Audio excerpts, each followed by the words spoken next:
तो यानी कि ऑस्ट्रेलिया, अमेरिका और कई सारे अन्य देशों के बाद अब भारत की तरफ से पहली बार यह ऐलान किया गया है कि भारतवासी करीब 10,700 भारतीय रिकॉर्ड पर ईरान में हैं। उन सब से कहा गया है अगर आपके पास सुविधा है तो आप अभी ईरान छोड़ दें या फिर एक सुरक्षित जगह रहें जहां से आपको कोई असुविधा ना हो। और जैसे अमेरिका ने सलाह दी है कि राशन पानी कई दिनों का लेकर के अपने पास रखें।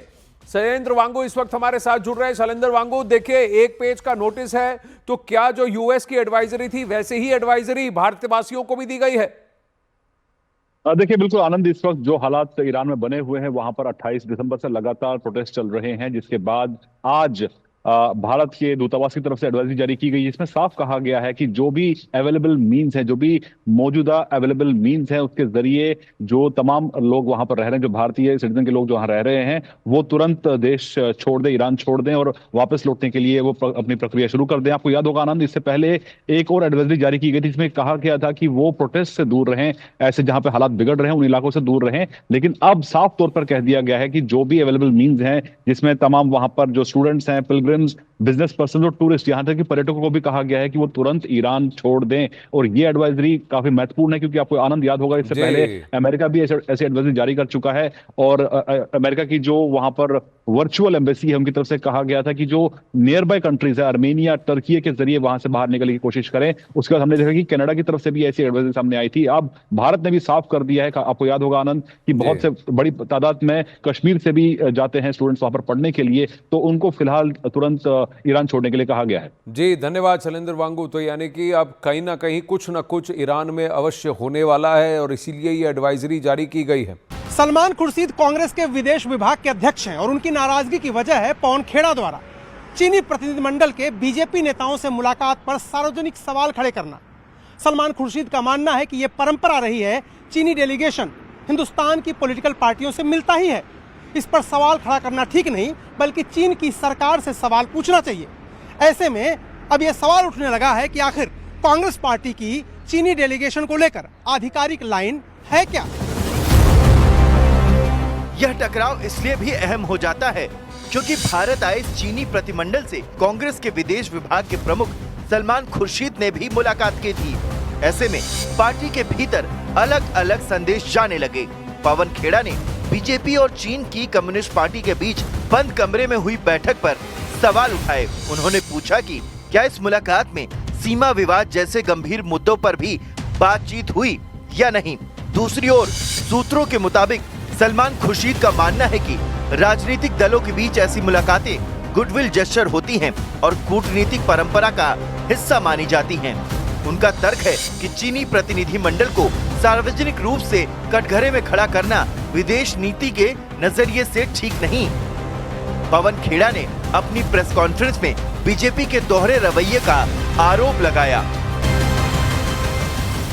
लगातार हम चीन के आगे सब कुछ गंवाए चले जा रहे हैं और फिर ये बैठक भी होती है, बैठक को क्लोज डोर होती है, बैठक उनके मुख्यालय पर होती है, उनका स्वागत होता है, गर्मजोशी से होती है, सब कुछ कीजिए। उस बैठक के कुछ घंटों में शख्सगाम घाटी तक पे क्लेम दावा चीन ने कर दिया, इसका भी जवाब दीजिए। लेकिन इस आक्रामक रुख को लेकर कांग्रेस के विदेश विभाग ने आपत्ति जताई और यहीं से पार्टी के भीतर मतभेद गहराते चले गए। दरअसल चीन का डेलीगेशन सोमवार को बीजेपी मुख्यालय पहुंचा था, जहां भारतीय जनता पार्टी के नेताओं के साथ उसकी मुलाकात हुई। इसके बाद मंगलवार को यही डेलीगेशन कांग्रेस के नेता सलमान खुर्शीद से भी मिला। भारतीय जनता पार्टी ने अपनी प्रेस विज्ञप्ति में बताया कि चीनी डेलीगेशन के साथ मुलाकात का मकसद दोनों देशों की पार्टियों के बीच मजबूत संबंध कायम करना था। यह मुलाकात ऐसे समय हुई जब अक्टूबर 2024 में ब्रिक्स सम्मेलन के दौरान प्रधानमंत्री नरेंद्र मोदी और चीनी राष्ट्रपति शी जिनपिंग की मुलाकात के बाद सीमा पर शांति बनाए रखने और बातचीत बढ़ाने पर सहमति बनी थी। बीजेपी इस पृष्ठभूमि में इस बैठक को सामान्य राजनीतिक संवाद बता रही है। कुल मिलाकर बीजेपी और चीनी प्रतिनिधि मंडल की मुलाकात ने कांग्रेस के भीतर विदेश नीति और राजनीतिक रणनीति को लेकर गहरी अहमियत उजागर कर दी। एक तरफ आक्रामक सवाल उठाने की सोच है तो दूसरी तरफ कूटनीतिक संतुलन बनाए रखने का नजरिया।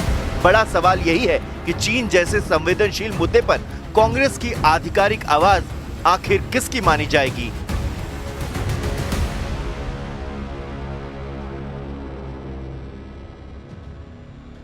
और क्या leader of opposition Rahul Gandhi Ayodhya में राम मंदिर के दर्शन करने की तैयारी कर रहे हैं? यह सिर्फ कयास नहीं बल्कि कांग्रेस सांसद की तरफ से दिया गया वो इशारा है जो बतला रहा है कि 2027 के चुनाव से पहले राहुल गांधी की राजनीति का नया चेहरा देखने को मिल सकता है। और यही वजह है कि इस खबर पर सियासत से लेकर संत समाज तक हलचल तेज हो गई है।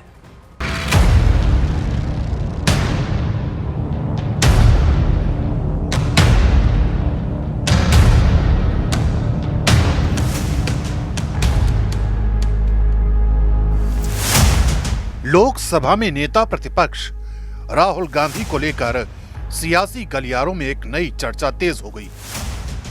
कांग्रेस सांसद तनुज पूनिया के एक बयान ने राजनीति में हलचल पैदा कर दी है।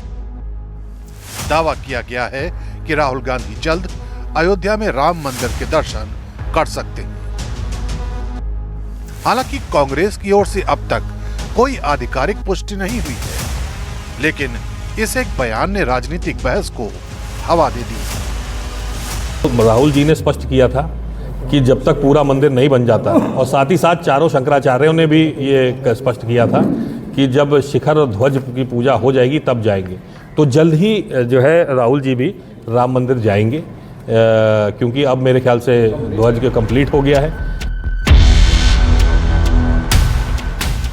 राहुल गांधी के अयोध्या जाने की अटकलें इसलिए भी अहम है क्योंकि यह दावा किसी विरोधी दल का नहीं बल्कि कांग्रेस के ही सांसद का है। राहुल गांधी इससे पहले साल 2016 में अयोध्या पहुंचे थे, जब उन्होंने हनुमानगढ़ी में दर्शन किए थे। लेकिन अगर इस बार वे राम मंदिर जाते हैं तो ये उनका पहला राम मंदिर दौरा होगा। इसी दावे को लेकर अब सियासत गर्मा गई है और प्रतिक्रियाओं का दौर शुरू हो गया है। 4 पीढ़ियों से बाबर की मजार पर माथा टेकने वाला राहुल गांधी का परिवार 1959 में जवाहरलाल नेहरू, 1968 में श्रीमती इंदिरा गांधी और 2005 में स्वयं राहुल गांधी बाबर की मजार पर खड़े होकर फातिया पढ़ाए। लेकिन आज दिन तक 4 पीढ़ियों से सत्ता में रहने के बावजूद ये लोग श्री रामलला के दर्शन करने नहीं गए। अगर ये आज भी श्री रामलला के दर्शन करने जाते हैं, नाक रगड़ कर कान पकड़ कर माफी मांगते हैं, तो उनका पाप प्रक्षालन हो जाएगा। और जो चर्चा चल रही है श्री राहुल गांधी जी के आने की, यद्यपि कोई सूचना अभी नहीं हो पाई है, लेकिन इसके बावजूद भी अगर श्री राहुल गांधी जी आते हैं तो ये जिस प्रकार भगवान राम जब अयोध्या लौटे थे, जिस प्रकार वहां पर लोगों ने स्वागत उनका किया था, ये पूरा अयोध्या ना सिर्फ कांग्रेस पार्टी बल्कि वो तमाम सारे लोग जिनकी आस्था लोकतंत्र के अंदर है और ये जो मानते हैं कि लोकतंत्र के रक्षक के रूप में श्री राहुल गांधी संघर्ष कर रहे हैं, तो उन सब वो सभी लोग श्री राहुल गांधी जी के अयोध्या आगमन का स्वागत अभिनंदन करेंगे। अरे भाई, आप लोग तो लगता है राहुल गांधी नहीं है, शंकराचार्य हो गए। अरे ये क्या है, ये उनको खुद पता नहीं है। ये इसलिए मैं कह रहा हूं